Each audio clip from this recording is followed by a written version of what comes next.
හොඳම බයියා වීම සඳහා තියෙන තරඟයක් තියෙනවා. ඒ තරඟය අපිට ඕන නම් සීනි බයියා කියලා නම් කරන්නත් පුළුවන්. කවුද මේ සීනි බයියෝ කියන්නේ? ඔය බයියෝ ගැන නැත්නම් බයිවාදය කියන එක ගැන මං හිතන්නේ අපි සෑහෙන කාලයකට කලින් ඉඳන් කතා කරන මාතෘකාවක්. ඔය අපේ මිලිලා ඉරාජ්ලා බයිතක්සලාව පටන් ගන්නත් හුඟක් කලින් අපි බයියා කියන්නේ කවුද කියලා ලොකු විග්‍රහයක් දීර්ඝ කාලයක් තිස්සේ කරනවා. මට මතකයි ගෝල් ෆේස් අරගලය පටන් ගන්නත් කලින් Facebook සටහන් කීපයක මම බයිවාදය කියන්නේ මොකක්ද කියලා ලිව්වා. ඊට පස්සේ ගෝල් ෆේස් අරගලය පටන් ගත්ත ගමන්ම අරගලයට විවේචනයකුත් කරමින් අරගලයට විරුද්ධ වෙමින් මචං වැඩසටහනක් කළා ශානුකත් එක්ක. ඒකෙත් ඔය බයිවාදය කියන්නේ මොකක්ද කියලා කතා කළා. ඊට පස්සෙත් අපි ගොඩක් තැන්වල මේ බයිවාදය කතා කළා. එක වෙලාවක මම මිලින්දත් එක්ක වෙනම වැඩසටහනකුත් කළා බයිතක්සලාවේ මිලින්දත් එක්ක මේ බයියා කියන්නේ කවුද කියලා. බයියෝ කියලා කියන්නේ ටිකක් සුවිශේෂී දේශපාලන බලපෑමක් කරන සත්වයෙක්. ලංකාවේ දේශපාලනයේ මම කියන්නේ 94 ඉඳන් මේ දක්වා ලංකාවේ මෙතෙක් බිහිවුණු ආණ්ඩු සියල්ලක්ම නිර්මාණය කළේ බයියෝ.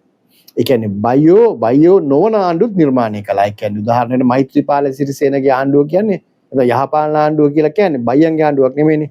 හැබැයි ඒ ආණ්ඩුවත් යහපාලන ආණ්ඩුවත් හැදුවේ බයියෝ. මට තිබෙනවා නම් මතකයේ 2002 රනිල් වික්‍රමසිංහ මහත්මයා අග්‍රාමාත්‍ය වෙච්ච වෙලාවේ හැරුණාම අනෙක් සියලු ආණ්ඩු වෙනස් කිරීම පෙරලීම් කලේ බයියෝ. නිසා බයියෝ හරි සුවිශේෂ පිරිසක්. ඒ නිසා බයියන්ට බයියෝ කියන්නේ අපහාස කරන්න නෙමෙයි. මේ දේශපාලන කාරණාවක් පැහැදිලි කරගන්න. ඉතින් සීනි බයියෝ කියන්නේ කවුද? අපි කතා කරමු.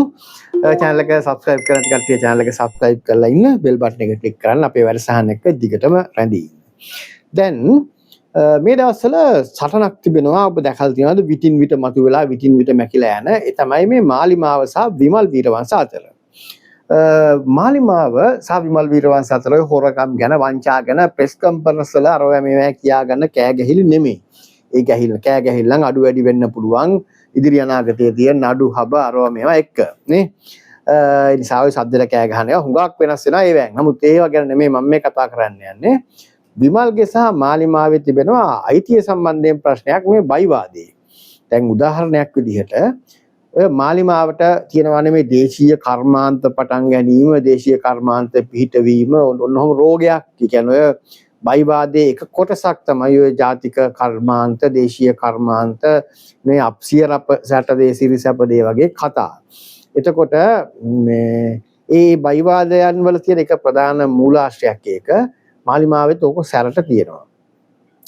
ඔය මාලිමාවේ ඕක ඊටාම සැරට තියෙන නිසා මාලිමාව සැරෙන් සැරේට ඔය එක ඒගොල්ලෝ කැමති ඒගොල්ලෝ හොඳම බයියෝ කියලා පෙන්වන්නේ. ඒ හින්දා ඒගොල්ලෝ හිතපු ගමන් ඔය කර්මාන්ත ශාලා පටන් අරගන්න. ඔන්න උදාහරණයකට හිඟුරාන සීනි කර්මාන්ත ශාලාව වසර ගාණක් වහලා තිබිච්ච එක පටන් ගත්තා කියලා ඔන්න දැම්ම නිවුස් එක දාල් ටික දවසකින් තමයි දන්නේ. ඒක ඊට කලිනුත් අරලා අරිනවා. උක්තියන කාලේට හරිනවා වහනවා. මේ එහෙම උක්තිය වරලා වහපු වෙලාවක ආය අරලා ඔන්න ඕක දැම්මා ලොකු මේ නිවුස් එකකුත් ගහලා ඉතින් එකේ. ඔයගේ තමයි අලිමංකඩ හැදුවා. ඒක ඒවා කරනවා. ඔන්න දැන් ගිහිලා කඩදාසියක පටන් ගන්න යනවා අය කියනවා. මේකට ඇනුමක් ආවා කියනවා. ඔය කියන හැම වෙලෙම විමල් වීරවංශ කියනවා ඔයාලා කියන්නකෝ ඔයාලා නෙමේ හිඟුරාන ඔයාලට කලින් මම පටන් ගත්තා. මේ අලිමංකඩ අපි පටන් ගත්තා. කඩදාසි පටන් ගත්තා. ඇඹිලිපිටිය පටන් ගත්තා කියලා ඔන්න විමල් කියලා. මොකද විමල් සෑහෙන try එකක් දැම්මා. ඔය මේ රාජපක්ෂ ආණ්ඩුවේ හොඳම බයියා වෙන්න. දැන් රාජපක්ෂලා කියන්නේ මතවාදීමය වශයෙන් සංස්කෘතිකමය වශයෙන් බයියන් වුණාට රාජපක්ෂලා කියන්නේ ටිකක් වෙනස් බයි කොට්ටාසයක්. ඒ කියන්නේ රාජපක්ෂලා කියන්නේ විමල්ලා වගේ ඔරිජිනල් අර කියන්නේ ගුණදාස අමරසේකර බයියන් රවට්ටපු බයියෝ. කියන්නේ මහින්දලාගේ ආර්ථික න්‍යාය ඇතුලේ ඔය කියන ජාතිකවාදයක් ඔය 100 සිරිසැප්පේ වගේ ගොන් සංකල්ප තිබුණේ නෑ. මහින්දලා ඊට වඩා වෙනස්. මම ඒක ගැන වෙනම වැඩසටහනක් ඔය මිලින්දත් එක්ක කරන්න ඉන්නවා. මිලින්ද චීනි දැන් ආවයන් පස්සෙත් ඔය නාමල් මේ දවස්වල හිටපු ගමන් කියන නාමල් වම කියලා. නාමල්ලා වමද දකුණුද කියලා ඒක වෙනම කතාවක්. නමුත් මම කියන්නේ මම මේ කියන බයික් කැටගරියට රාජපක්ෂලත් අයිති නෑ. ඒ කියන්නේ මේල ටිපිකල්ම අර ගුණදාස අමරසේකර දෘෂ්ටියේ හිටපු බයිවාදීන් එහෙම අය තමයි විමල් වීරවංශ. දැන් මේ විමල් ඉන්න තමයි මේ විමල්ගේ හඳුන්ගේ හැම වෙලේම දේශීය කර්මාන්ත පටන් ගැනීමේ සටනක් එන්නේ. ඉතින් මේ සටනේදී වැඩියෙන්ම හොඳම බයියා වීම සඳහා දැන් විමල් වීරවංශට ඕන වුණා විමල්ලට ඕන වුණා ලංකාව සීනි කියන්නේ ලංකාවේ සීනි නිෂ්පාදන අවශ්‍යතාවයෙන් 10% අපි දේශීය නිෂ්පාදනය කරන්නේ. එහෙනම් අපිට බැරි ඇයි අපේ රටේ අපි සීනි හදාගන්න අපි රටින් සීනි ගේන්න නැතුව කියලා විමල් වීරවංශලා රටටම සීනි හදන්න ඕන කියලා විමල් කෑවේ. විමල්ගේ මේවා කියපු කතා තියෙනවා. තාම ওই විමල්ගේ කතා තමයි හඳුන්වලා අරන් යන්නේ. මුහුද වටේම නේ මේ සාගරයක් තියාගෙන ඇයි අපි රටින් සැමන් ගන්නන්නේ වගේ ඒවා විමල්ගේ කෑලි. ඒ විමල්ගේ සීනි කෑල්ල අරගෙන විමල්ට වඩා හොඳට සීනි කතාව හඳුන්නෙtti කිව්වා. හඳුන්නෙtti කිව්වා අපි ආසියාවටම තිරිකුණාමලෙන් සීනි හද රටේ ආර්ථිකය හදනවා මතකද? ආසියාවටම තිරිකුණාමලෙන් සීනි හදනවා කිව්වා. දැන්ට අපි පැලවත්ත සෙවණගල හිඟුරාන ඔය ඔක්කොගෙම හදන්නේ ලංකාවේ අවශ්‍යතාවය 10%යි. එතකොට ලංකාවේ ජනගහනය නේ අපි නිකන් හිතුවොත් එහෙම කීයක්ද ලංකාවේ ජනගහනය ලක්ෂ 20කට ලංකාවේ ජනගහනය 10%ක් කියලා ලක්ෂ 20කට ලක්ෂ 20කට තමයි අපි දැන් සීනි හදන්නේ. එතකොට ආසියාවේ ජනගහනය කෝටි 400කට වැඩි. ඒතල හඳුනා මේ ලක්ෂ 20කට සීනි හදන ලංකාවේ ඉතුරු 19 කෝටියට කියන්නේ 1 කෝටි 90 ලක්ෂයත් හදලා නේ. ඒ කියන්නේ මේ ඉතුරු ඔක්කොටමත් හදලා කෝටි 400කට වඩා වැඩියෙන් ඉන්න ආසියාවටම සීනි දෙන්න ගියා. ඒ විමල්ලෙක්ට වඩා බයියෙක් කියන්නේ විමල් සීනි වලින් රට ස්වයංපෝෂිත කරන්න ඕන කියලා හිතපු සීනි බයියෙක් නම් විමල්. අන්න අපි වචනට ආවේ සීනි බයියා. විමල් සීනි බයියෙක් නම් හඳුන්ට ඕන වුණා ඊට වඩා සීනි බයියෙක් වෙන්න ආසියාවටම සීනි හදලා දීලා. ඒක තමයි මේ සීනි බයි කතාව කියන්නේ.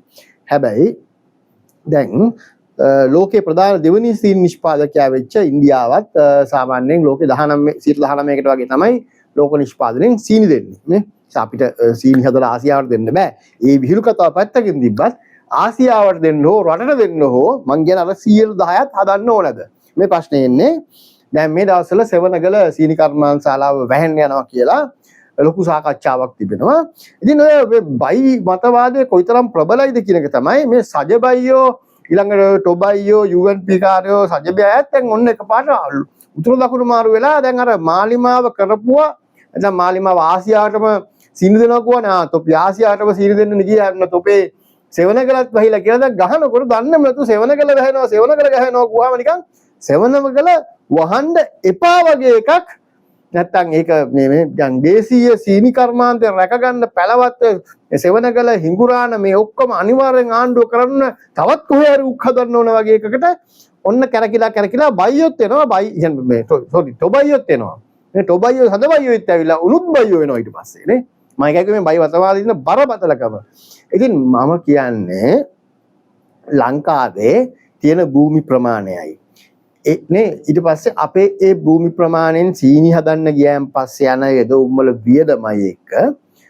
ලංකාවේ සීනි හදන එක පාඩුනවා මම දන්න විදිහට චතුරංගබේ සිංහම රූපවාහිනී වැඩසටහනක මට හම්බුනහම කිව්වා මේ දවස්වල හරි අමාරුවෙන් ඉන්නේ සීනි විකුණ ගන්න බැරුව කියලා පැලවත්තේ මතේ කිව්වා සීනි විකුණ ගන්න බැරුව ඉන්නේ දවස ගාන try කරනවා කියලා මට පව් කියලා සිතුණා දැන් ඇමතියාගේ වැඩේ සීනි විකුණන එක නෙමෙයිනේ කර්මාන්ත ඇමතියා දැන් සීනි විකුණන්න කොහෙද කියලා මිනිහා කියන වටේටම කෝල් කර මම මේ සීනි විකුණ ගන්න හදනවා කියලා දැන් අහිංසක උත්සාහයක් පව් නමුත් ඇමතිගේ වැඩේ ඔක නෙමෙයිනේ කර්මාන්ත ඇමතිගේ වැඩේ සීනි විකුණන එක නෙමෙයි නේ හරිද නමුත් ඉතින් මිනිහා ඒ තරම් එහෙම try කරනවා ඇයි මේ අර මතවාදයේ බේර ගන්න බයි කතාව සීනි බයියා කියන සීනි බයියක් වීම ආරක්ෂා කරගන්න හරි ඉතින් ඒ සීනි වලින් රට හදනවා කියවනේ නමුත් මම කියන්නේ සීනි නිෂ්පාදනය පාඩු නම් කියලා ලංකාවේ ඒ ඉඩම් මම ඒක පිළිබඳ විශේෂඥයෙක් නෙමෙයි මම හිතන්නේ වෙළඳපොළ තමයි දන්නේ මම විශේෂඥයෙක් නොමේ කියන එකෙන් අදහස් කරන්නේ මම දන්නේ නැහැ කියන එක නෙමෙයි මම කියන්නේ මට වඩා මේ උක් වගාව ගැන වී වගාව ගැන විශේෂඥයෝ ඇති. හැබැයි ඒ ඔක්කොම විශේෂඥයන්ට වඩා වෙළඳපොළ තමයි වැඩේ දන්නේ. ඒ නිසා දැන් වෙළඳපොළේ සීනි පාඩු නම්. හරි සීනි පාඩු නම් හදන එක ඊට වඩා ලාභ නම් නේ අපි දන්නේ මාළු මිරිස් වවන එක හරි ගර්කින් වවන එක හරි මොක හරි ඒ ක්ලයිමේට් එකට ගැලපෙන එකක් වෙන්න මම මෙහෙම කිව්වට බෑ කෙසෙල් වවන එක කියමුකෝ. මොනවා හරි ඒ වවන දේ වෙළඳපොළට අවස්ථාව දුන්නාම මේ සීනි නේ සීනි ඉතින් මේ හදන එක පාවඩ නම් ආයෙ මේ හදන එක වැඩි කරන්නේ නැත්නම් මොකද කරන්නේ හිත අනිද්දට එහෙම නැත්නම් මේගොල්ලෝ ඊළඟට පැලවත්ත හරි සෙවණගල ආරක්ෂා කර ගැනීම වෙනුවෙන් කියලා ඔන්න බද්දක් ගහනවා සීනි වලට ඊට පස්සේ මොකෑ වෙන්නේ හාල් වලට පොල් වලට ලුණු වලට වෙලා තියෙන එක සීනි වලටත් වෙනවා යා සීනි බිල ඉහළ ගිහිල්ලා වෙළඳ පොළ මලාල කලංචියක් වෙලා මිනිස්සුන්ට සීනිත් නැති වෙලා ලුණුත් නැති වෙලා හැබැයි ඔය දෙකම නැති වෙන එක ශරීර සෞඛ්‍යයට හොඳයි වගේ කතාවකුත් තියෙනවනේ. එහෙම කැම්පේන් එකකුත් සමහරට බයියෝ පටන් ගන්නේ ගෙවයියෝ. කොහොම හරි මේ සීනිත් නැති වෙලා ලුණුත් නැති වෙලා ඕක හොඳයි. ඕක කියනකොටම මම බලන් ඉන්නවා. දැන් ඔය බලන්න වසන්ත සමරසිංහ කටෙන් කෙලවැක් කරනවා. ඔය කෙල පිය ගන්න. මොකද ඔය සීනි හරි ලුණු හරි මොනවා හරි නැතුව ගියපු ගමන් මිනිහා කටෙන් කෙල පෙරනවා. මේ මිනිහාගේ හැටිය මේ ඒක අමතක කරලා දාන්නේ අමතර කතාවක් කිව්වේ. එතකොට දැන් මම කියන්නේ ඔය වැඩේ කරනවා වෙනුවට මේ වෙළඳ පොළට ඉඩ දෙන්න. එතකොට ඔය සීනි ගියන තැනකින් ලාභ දනකින් වට ගේන්න පුළුවන්. මේ රටේ එතකොට පුද්ගලික අංශය ඒගොල්ලෝ කවදාවත් පාඩු නම් අත ගහන්නේ නැහැ ලාභ නම්. පුද්ගලික අංශයට පුළුවන් නම් සීනි නිෂ්පාදනය කරන්න පැලව මොකක් හරි ආණ්ඩුවට වඩා අඩුවෙන් ඒගොල්ලෝ ඒක කරයි. ඒගොල්ලෝ සීනි මේ නම් කරන්න තියෙන්නේ වෙන මොනවා හරි නම් ඒගොල්ලෝ ඒක නිෂ්පාදනය කරයි. භූමියේ වැඩිම ඵලදායීතාව ගන්න පුළුවන් දේ හදනවා වෙනුවට නේ අර අපේ රටේ දේ අපි හදන්න ඕන කියලා අන්න අර මෝඩ සංකල්පයට යන්න එපා. ලොකු විද්‍යාවල් ඕනේ නැහැ මේකට. ඕකට කුෂිකර්මාන්තය ගැන උක්කර්මාන්තය ගැන අරවා මේවා ගැන මහා ගොඩක් දේවල් දරගන්න ඕනේ නැහැ. වෙළඳපොළ මේ හුඟක් දේවල් දන්නවා කියන එක තේරුම් ගත්තා නම් මං හිතන්නේ හොඳටම ප්‍රමාණවත්. ඒ නිසා ලොකු වැඩ කරන්න යනවා වෙනුවට දැන් ඔන්න සෙවණගල වැහෙන්න යනවා බුදුම්මෝ ඕක බේර ගන්න ඕන කියලා දඟලනවා වෙනුවට නේ දැන් ඔන්න ඔය බේරා ගැනීම සඳහා සටන් වදින කවුරු හරි අපි දැක්කොත් Facebook එකේ මේ දැන් ඔය වැහෙන්න යනවා කියන්නේ වැහෙන්න යන එක බේරා ගැනීම වෙනුවෙන් සටන් කරන කවුරු හරි දැක්කොත් එයා මාලිමාවේද එයා UNP එකේද එයා සජබෙද කියලා දාලා නැහැ අපි කියන්නේ හැම කෙනෙක්ම සීනි බයියෙක් කියලා